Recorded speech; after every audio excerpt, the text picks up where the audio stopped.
Okay, so we want to find the horizontal distance the ball travels before it lands. So we know that the ball will travel like this in a parabola shape.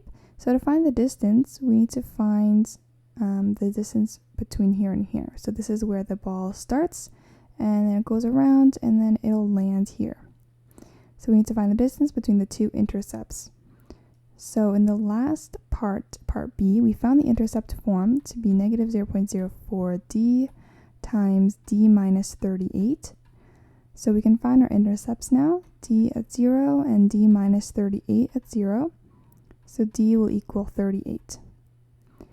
So now we know that this is 0 and this is 38. So the distance between when it takes off and when it lands will be 38.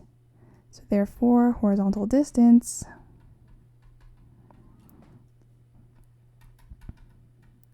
is 38 meters.